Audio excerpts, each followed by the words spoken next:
They laughed at the black waitress before they realized whose eyes were watching from the corner of the room. Ava Brooks steadied the silver tray against her trembling fingers as the private dining room of Romano's steakhouse glowed beneath crystal chandeliers and soft golden light. Expensive perfume mixed with the scent of grilled ribeye and red wine, while wealthy guests laughed behind polished glasses worth more than Ava's weekly paycheck. Friday nights in Manhattan always felt like theater for rich people, and tonight, Ava was trying harder than ever to disappear into the background. Her black uniform had been ironed twice before work, but the cuff near her wrist was still slightly frayed. She hoped nobody noticed. "Table 12 needs another bottle," the manager snapped while rushing past her, "and smile more. These people spend real money." Ava nodded quickly. "Yes, sir." She moved carefully between tables, balancing the heavy tray while exhaustion burned through her shoulders. She had already worked 8 hours at a coffee shop downtown before coming here for the dinner shift. Rent was overdue again. Her mother's medication sat in a paper bag back at their apartment in the Bronx, and the pharmacy had warned her there would be no more extensions after Monday. So tonight? Ava smiled through the pain in her feet and kept moving. Invisible people survived longer. At the center of the restaurant sat Chloe Whitman, a social media celebrity wrapped in diamonds and arrogance, surrounded by friends dressed like magazine covers. Their laughter rose above the music every few seconds. Ava approached carefully with a bottle of Napa Valley Cabernet balanced in her hand. "Your wine, ma'am," she said softly. Chloe barely looked up from her phone. "Finally." Ava began pouring when one of Chloe's friends shoved his chair backwards suddenly. The tray tilted. A thin stream of dark red wine splashed across the edge of Chloe's white designer dress. Silence hit the table for half a second before Chloe jumped to her feet. "Oh my God," she shouted loud enough for half the restaurant to turn around. Ava froze. "I'm so sorry, ma'am. I didn't mean, are you blind?" Chloe snapped. "Do you even know how much this dress costs?" Heat flooded Ava's face as nearby guests stared openly now. Someone at another table laughed under their breath. Chloe looked Ava up and down slowly, disgust curling across her face. "This is exactly why people like you shouldn't work in places this expensive." The words landed harder than the humiliation itself. Ava swallowed carefully, forcing herself not to cry. "I said I'm sorry." But Chloe wasn't finished. She lifted her phone, recording Ava's face while her friends smirked behind champagne glasses. "Look at her." Chloe laughed. "She probably makes $12 an hour and just ruined a $3,000 dress." More laughter followed. Ava's hands shook so badly she nearly dropped the bottle entirely. Across the restaurant, hidden in the shadows of a private corner booth, a man slowly lowered the whiskey glass in his hand. Vincent Moretti had entered the restaurant 10 minutes earlier without anyone noticing. 6'3" in a charcoal suit tailored like armor. Dark hair swept neatly back. Silver watch catching the dim light. He sat surrounded by silence while 2 security men remained near the entrance. People in New York whispered his name carefully. Even powerful men chose their words around Vincent Moretti. And now his cold blue eyes rested entirely on the trembling waitress standing alone beneath the chandeliers. Then Ava bent down to pick up the napkin Chloe had thrown onto the floor, and the silver necklace beneath her collar slipped into view. Vincent froze instantly. Because 15 years ago, on the worst night of his life, he had seen that exact necklace before. Vincent Moretti had spent 15 years trying to forget the rain. Yet the moment he saw that silver angel necklace resting against Ava Brooks's skin, every memory returned with brutal clarity. The laughter inside the restaurant faded beneath the sound of thunder echoing through his mind. 15 years earlier, Vincent had not been the untouchable man New York feared today. He had been 22 years old, angry at the world, trying desperately to hold together a collapsing family after his father's death. Back then, his younger brother Leo was only 10 years old, skinny and stubborn with bright blue eyes and asthma that worsened every winter. Vincent remembered that night perfectly because it was the first time in his life he had truly felt helpless. Rain had flooded the streets of Brooklyn after midnight, while Vincent searched desperately through alleys and side roads for his missing brother. Leo had run away after an argument, upset over being sent to boarding school outside the city. Vincent spent 3 hours driving through neighborhoods soaked in flashing lights and cold rain, calling Leo's name until his throat felt raw. Then his phone rang. A frightened little girl's voice whispered through the receiver, "I found your brother." Vincent still remembered the panic in her breathing. She sounded young, maybe 11 or 12 years old. "He cannot breathe good." She had said softly, "Please come fast." By the time Vincent reached the old bus stop near Fulton Street, emergency lights were already reflecting off puddles in the road. Leo sat inside an ambulance wrapped in a blanket, alive but trembling badly from a severe asthma attack triggered by the freezing rain. The paramedic explained that if someone had not called when they did, Leo might not have survived the night. Vincent searched everywhere for the person who saved him. But the little girl was already gone. One paramedic mentioned only 2 things. She had dark curly hair and wore a silver necklace shaped like an angel wing. For years. Vincent remembered that necklace more clearly than her face. He searched shelters, schools, church programs, anywhere he thought he might find her. But New York swallowed poor children every day. And eventually, even Vincent Moretti ran out of places to look. Still, he never forgot. Because in his world, people usually wanted something before helping you. Money, power, protection. But that little girl had disappeared before anyone could thank her. She had saved Leo simply because he needed help. Back in the restaurant. Ava stood motionless, while Chloe Whitman continued complaining loudly about the ruined dress. "Do you know who I am?" Chloe snapped, "This place is finished if I post this online." The manager practically folded in half trying to calm her down. "Miss Whitman, please. We will take care of everything." Ava lowered her eyes toward the floor. Her cheeks burned with humiliation, while nearby guests whispered behind polished glasses. She hated moments like this most because they reminded her exactly where society believed she belonged. Small, disposable, invisible. Vincent watched her carefully now. The same dark curls, the same guarded kindness in her eyes, and around her neck. The exact silver angel necklace he had searched for across 15 years of sleepless nights. Slowly. Vincent stood from his chair. One of his security men noticed immediately. The entire mood inside the restaurant shifted without anyone understanding why. Even the piano player near the bar stopped mid-song. Because when Vincent Moretti moved with that kind of silence, people learned long ago that something important was about to happen. The restaurant manager rushed toward Vincent so quickly he nearly slipped on the polished marble floor. "Mr. Moretti," he said nervously, forcing a smile that looked painfully unnatural. "I did not realize you were here tonight." Vincent did not answer immediately. His cold blue eyes remained fixed on Ava Brooks while she stood frozen beside the shattered glass and spilled wine. The expensive restaurant suddenly felt smaller, quieter, tighter somehow. As if the air itself understood power had shifted inside the room. Chloe Whitman crossed her arms dramatically. "Oh good," she snapped. "Maybe you can explain why your waitress ruined my dress and embarrassed me in front of everyone?" Vincent finally looked at her. Not angry, not loud, just calm in the kind of way that made people nervous. "Embarrassed you?" he repeated softly. Chloe pointed toward Ava without hesitation. She destroyed a $3,000 dress and barely apologized. Ava opened her mouth carefully. "Sir, it was an accident. Someone moved their chair, and nobody asked you to speak," the manager hissed under his breath.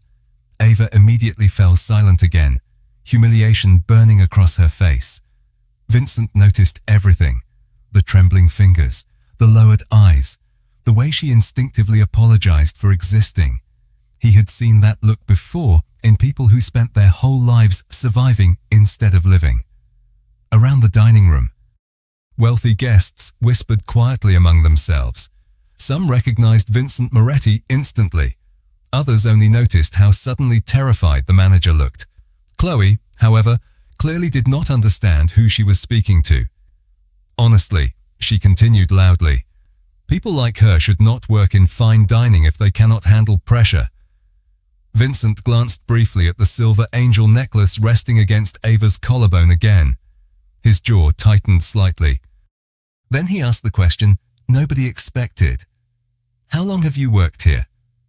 Ava blinked in confusion before answering softly. 8 months, sir. And in 8 months, Vincent said calmly, how many times have you been late? The manager answered immediately, never. How many customer complaints? None, sir. Vincent nodded once. Interesting. Chloe laughed sarcastically.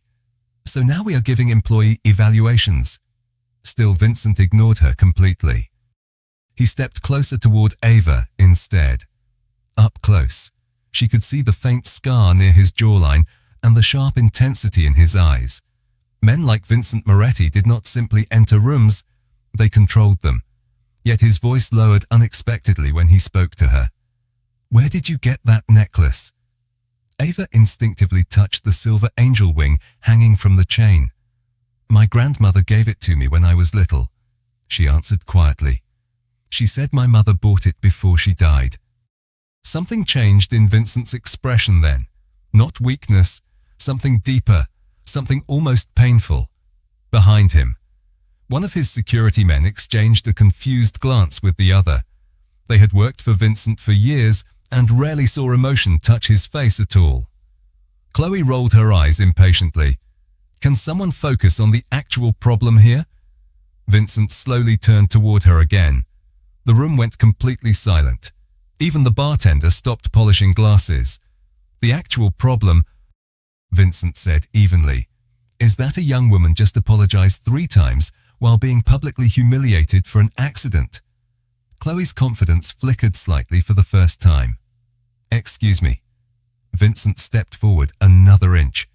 And I've always found cruelty far more expensive than spilled wine. Nobody moved, nobody spoke. Ava stood motionless, staring at Vincent in disbelief while her heart pounded beneath the cheap black uniform she suddenly felt ashamed of wearing. Because for the first time all night, someone powerful was not looking through her. He was looking directly at her, and somewhere deep inside Vincent Moretti's memory, the frightened little girl standing in the rain 15 years ago was finally beginning to come back into focus.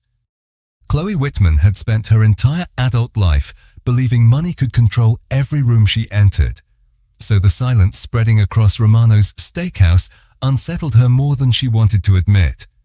She glanced around nervously as guests lowered their eyes instead of supporting her. Even her own friends suddenly seemed fascinated by their champagne glasses. Vincent Moretti remained standing beside Ava Brooks, calm and unreadable beneath the warm chandelier light. I think we are done discussing the dress, he said quietly. Chloe forced a sharp laugh. Easy for you to say. You are not the one wearing ruined designer silk. Vincent slipped one hand into his pocket. Then send the bill to me. The entire room froze again. Ava looked up in shock. Sir, no, please. It was my mistake. Vincent turned slightly toward her. And yet somehow you are still the only person in this room showing grace. The manager swallowed hard beside them. Sweat glistened near his collar despite the cold air conditioning. He knew exactly who Vincent Moretti was. Everyone in Manhattan hospitality did. Politicians shook his hand carefully. Investors returned his phone calls immediately. Restaurant owners prayed he liked their food. And tonight, the most powerful man in the building was defending a waitress everyone else had treated like furniture. Chloe crossed her arms tighter. This is ridiculous. She embarrassed me in front of hundreds of people. Vincent studied her calmly for several long seconds before speaking again. No, he said softly. Cruelty embarrassed you. The words landed like a slap, even though his voice never rose. Ava lowered her eyes again, trying desperately to disappear from the attention surrounding her. She hated this feeling, hated people staring at her like she was part of some public performance. Her entire childhood had taught her one lesson over and over again. Poor people survived by staying quiet. Her grandmother used to tell her, "The world notices girls like us only when they want someone to blame." And tonight felt exactly like every painful memory she spent years trying to outgrow. Vincent noticed the fear flickering behind her eyes.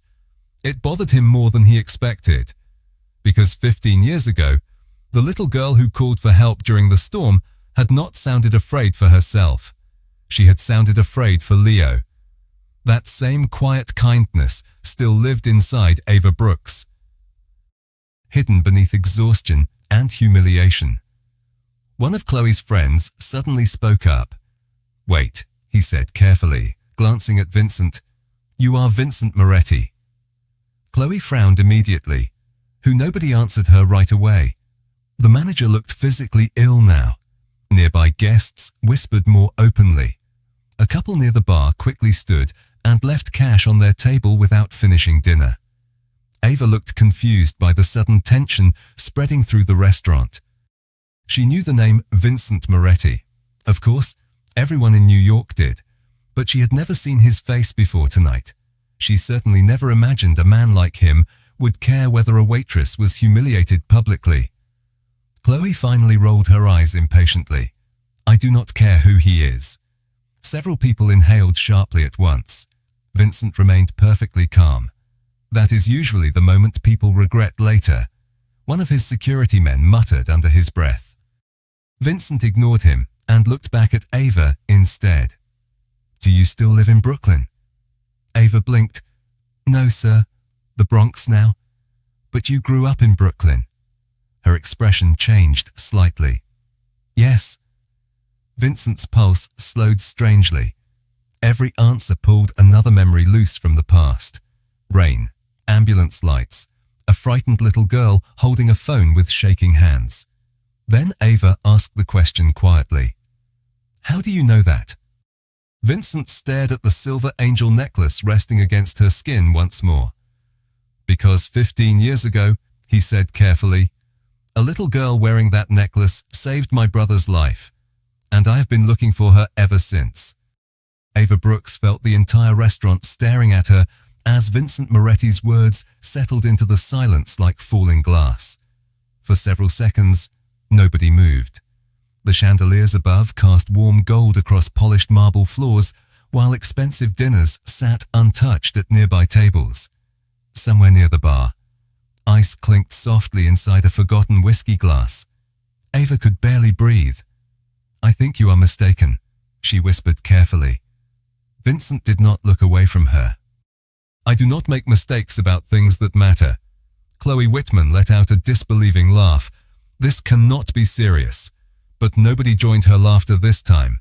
The room had shifted too far. People who entered Romano's steakhouse expecting entertainment now sensed something far more personal unfolding in front of them. Ava touched the silver necklace again with trembling fingers. "My grandmother told me I helped a boy once during a storm," she admitted softly. "But I was little." "I barely remember it." Vincent's jaw tightened slightly. "You called an ambulance from a payphone near Fulton Street." Ava's eyes widened instantly. "How do you know that?" "Because I was the one who answered the phone when the paramedics arrived." The memories began returning slowly now for Ava too. Rain soaking through old sneakers. Her grandmother yelling for her to stay close while they walked home from a late church fundraiser. Then spotting a young boy coughing violently beneath a broken bus shelter while his older brother searched frantically nearby.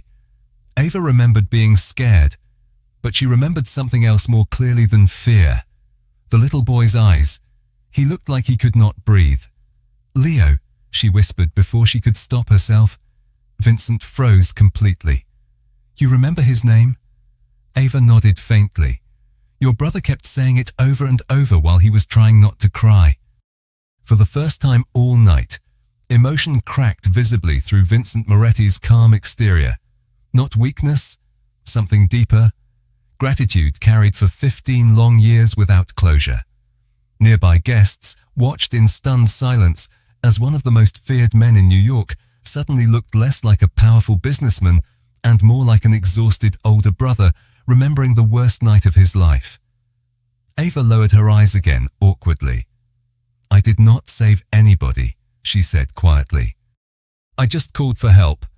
Vincent stepped closer. "You stayed with him in freezing rain while everyone else walked past." His voice softened slightly. "You were a child. Ava." She swallowed hard. Nobody had spoken her name with that kind of care in a very long time. The manager shifted nervously beside them. "Mr. Moretti, perhaps we should continue this conversation privately." Vincent looked at him slowly. "Why?" "Because suddenly the waitress matters now." The manager's face drained of color. Chloe folded her arms defensively. "I still do not understand why this changes anything. She spilled wine on me." Vincent finally turned toward Chloe fully again. Calm, controlled, dangerous in the quietest possible way.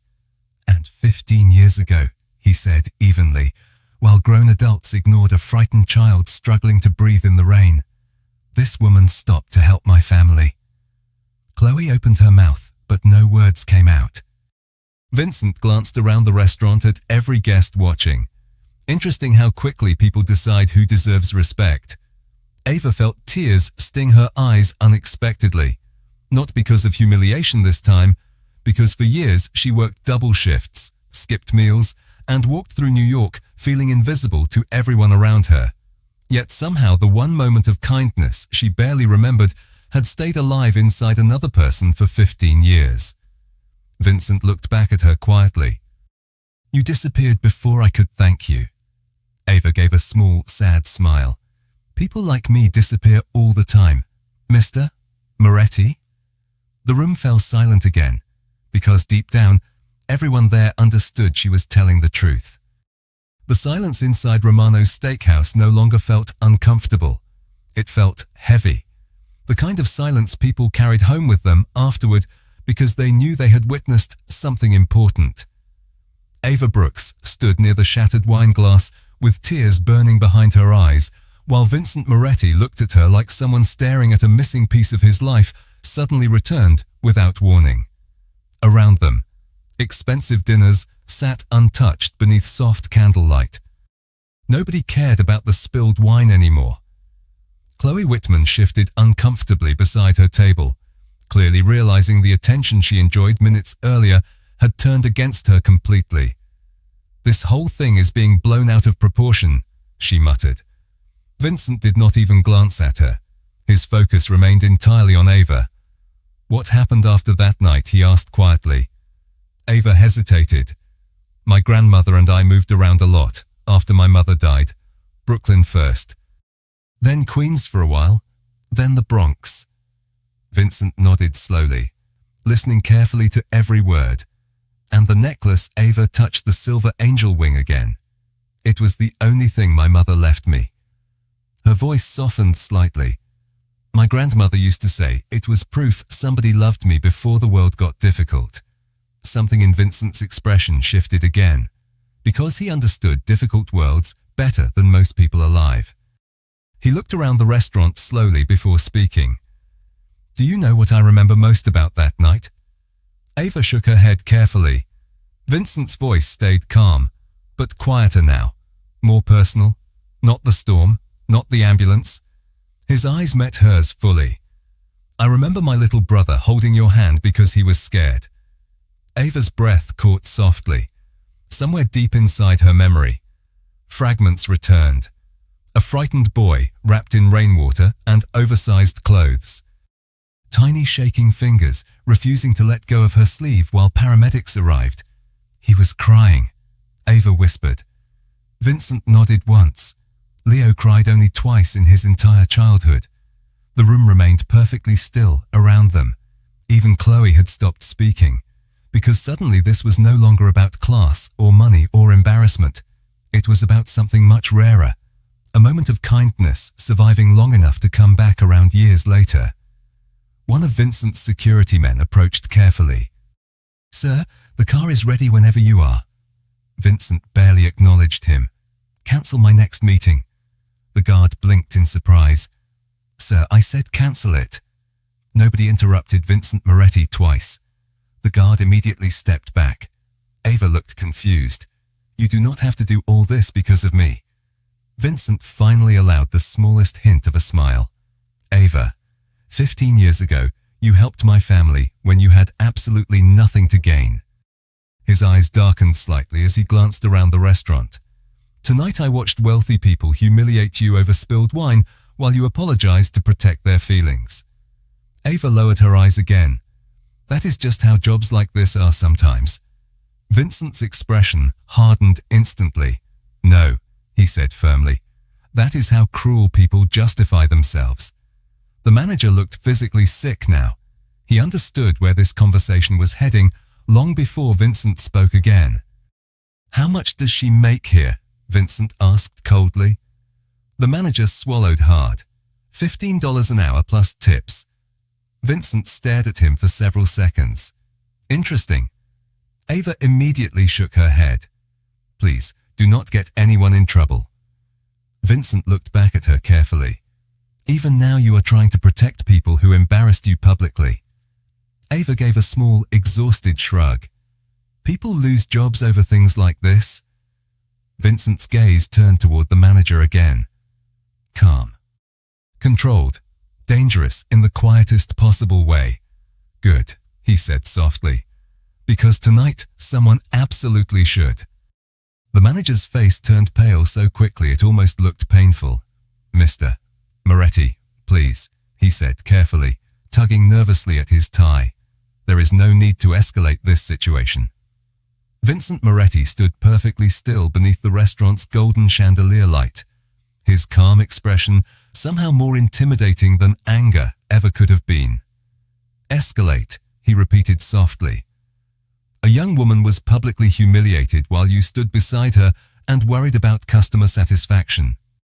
The manager opened his mouth, then closed it again, because there was no defense for what everyone inside the restaurant had witnessed. Ava Brooks shifted uncomfortably beside the shattered wine glass still glittering across the marble floor. She hated being the center of attention, even now, after everything Vincent had revealed. Part of her wanted to apologize again, simply to make the tension disappear. "Sir," she whispered carefully, "it really is okay." Vincent turned toward her immediately. "No," he said firmly, "it is not." The words landed with surprising warmth instead of harshness, like someone correcting a lie she had repeated to herself too many times. Chloe Whitman crossed her arms tighter. "This is unbelievable.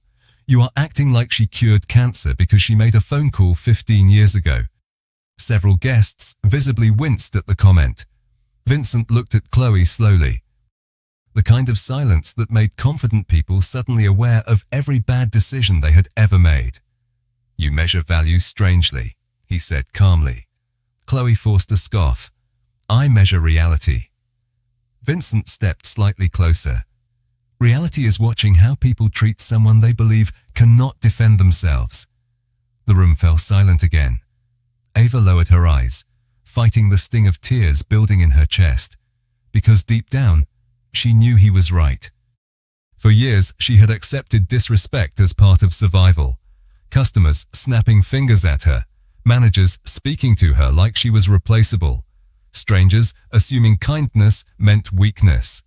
It became easier to stay quiet than expect dignity from people who never planned to offer it. Vincent looked toward the manager again. "How long has Ava worked double shifts?" The manager blinked nervously. "Sir, you heard me." The manager swallowed hard. "Almost every week." Vincent glanced back toward Ava. "And yet she still shows up on time, still apologizes when others embarrass her, still treats customers with respect." His expression hardened slightly. Interesting what some people call low class. Ava stared at him in disbelief. Nobody had ever defended her like this before. Not publicly, not without wanting something in return. One of the older women dining near the window suddenly stood up slowly. "He is right," she said quietly. Heads turned towards her. I have been coming here for 6 months. That young woman is always kind. Another guest nodded from across the room. She helped my wife when she got dizzy last winter. A man near the bar added softly, she carried food outside for a homeless veteran during a snowstorm. Ava's eyes widened. She barely remembered half those moments. To her, they had simply been normal human decency. But Vincent noticed something powerful happening inside the restaurant now. The same people who stayed silent during humiliation were finally speaking once kindness had permission to matter again. Chloe looked around uncomfortably as support shifted away from her completely. Vincent's voice stayed calm when he spoke again. Money can buy attention, he said quietly, but character is revealed when nobody important is watching. Then he reached into his jacket pocket and placed a black business card carefully onto the nearest table beside Ava. The entire room stared at it instantly, because everyone in New York knew what a personal card from Vincent Moretti meant.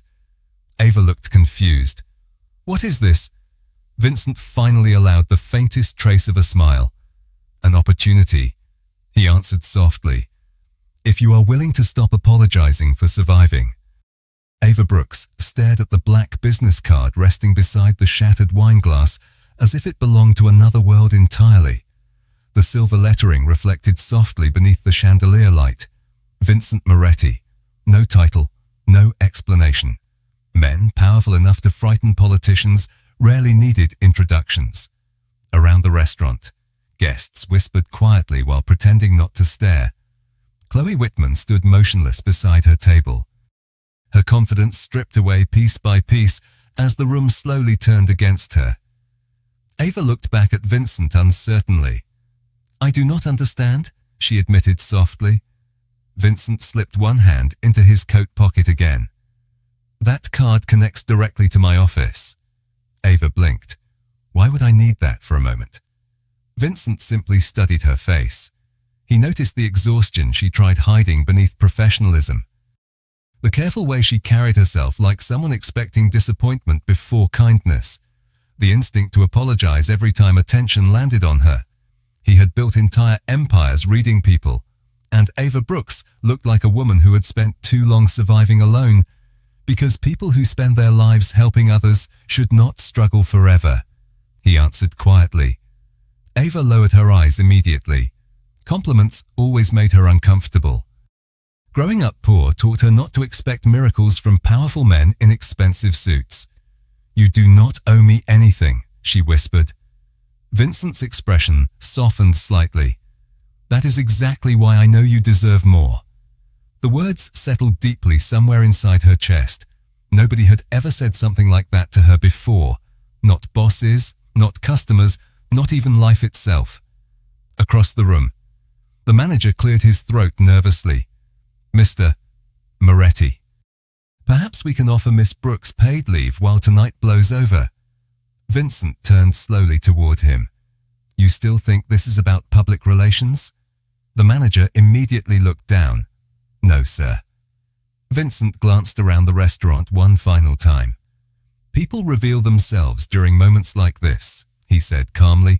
Some choose dignity, others choose cruelty because they think nobody important is watching. His eyes drifted briefly toward Chloe, who suddenly seemed very interested in fixing her bracelet instead of making eye contact. Ava shifted awkwardly beside him. I really do not want anyone losing their job because of me. Vincent looked back at her carefully. And I really do not want you believing kindness requires self-erasure. Ava did not know how to answer that, because part of her still believed it did. Her entire life had been built around making herself smaller for other people's comfort. Smaller dreams, smaller voice, smaller expectations, yet standing here tonight, for the first time in years, she felt seen instead of dismissed. One of Vincent's security men approached quietly. Sir, your brother called again. Something flickered briefly across Vincent's face. Leo. The guard nodded once.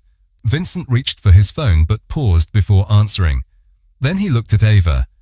Would you like to meet him? Ava stared at him in confusion. Your brother Vincent nodded. He remembers the girl from the storm too. Ava felt her pulse quicken unexpectedly. After 15 years, Vincent allowed himself the faintest smile. Leo never forgot the person who stayed beside him when he thought he was alone. The restaurant seemed strangely distant now. The shattered glass, the spilled wine, the humiliation, all of it felt smaller somehow compared to the quiet sincerity in Vincent's voice.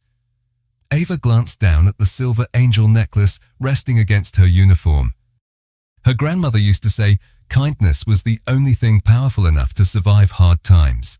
Tonight, for the first time, Ava finally understood what she meant. Vincent moved toward the exit slowly before pausing beside her one last time. Tomorrow morning, he said calmly, someone from my office will contact you. Ava looked startled. About what Vincent opened the restaurant door as cold Manhattan rain tapped softly against the glass outside. Then he looked back at her with quiet certainty. Changing your life, he answered. 3 months later, Ava Brooks almost did not recognize her own life. Morning sunlight poured through the wide windows of her new office overlooking downtown Manhattan, while the city moved in glittering lines far below the glass. The polished wooden desk still felt unreal every time she sat behind it. A framed silver nameplate rested near her laptop.